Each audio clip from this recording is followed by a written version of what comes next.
ਤੁਸੀਂ ਵੇਖ ਰਹੇ ਹੋ ABP ਸਾਂਝਾ जोश जज्बा जुनून।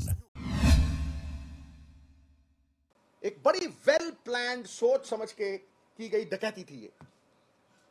तो रघुराम राजन जी ने 17 आदमियों की लिस्ट दी कि ये वो NPA हैं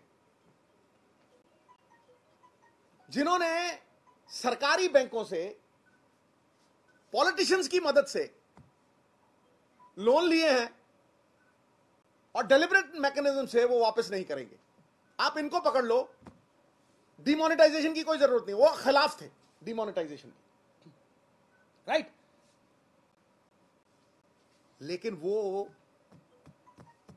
नाम तक नहीं पता लगे अब तक। सिट बनी 2015 में, कहा गया कि 2015 में वो नाम इशू होंगे, आज 2018 हो गया, किसी एक बंदे का नाम नहीं इशू हुआ। तो तुमने गरीब की गोभी खोदी, गरीब की गोभी खोदी, गरीब की रीढ़ की हड्डी तोड़ी, गरीब को लाइनों में कतारों में खड़ा करके, यह पहली बार हुआ किसी देश में कि उसके पैसे उसी के बैंक से निकलवाने नहीं दिए।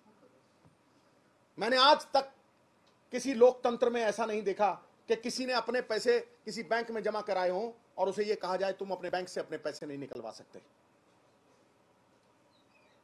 तुमने उस गरीब की गोभी खोदी, उसके धंधे चौपट किए, 100 लोग मर गए, 100 लोग मर गए।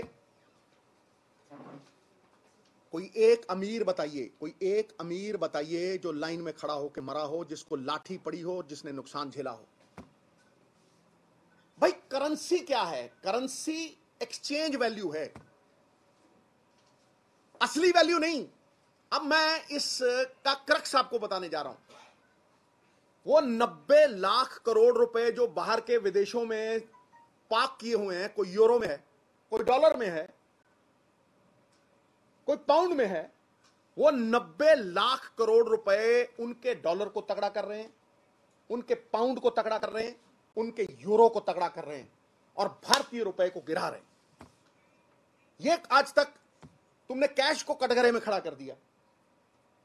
मोदी साहब, तुमने कैश को कटघरे में खड़ा कर दिया, लेकिन तुमने कभी यह बताया कि जिन लोगों के नाम नहीं, और तुमने कहा कि 15-15 लाख गरीब के घर में मैं जमा कराऊंगा।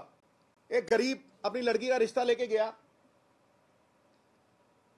और जिसके घर गया, लड़के वालों को उन्हें कहा जी आपका बिजनेस कैसा है, आप तगड़ा काम करते हो, कैसा है आपका बिजनेस? कह रहा हमारा बिजनेस इतना तगड़ा गुरु, हमारे 15 लाख खड़े हैं प्रधानमंत्री की तरफ। तो लड़की वाला कहने लगा अगर तुम्हारा बिजनेस इतना तगड़ा, हमारे भी 15 लाख खड़े हैं प्रधानमंत्री की तरफ, जिस बार आएंगे नई लिश करती हुई नवा ला के देंगे। ਤੁਸੀਂ ਵੇਖ ਰਹੇ ਹੋ ABP ਸਾਂਝਾ जोश जज्बा जुनून।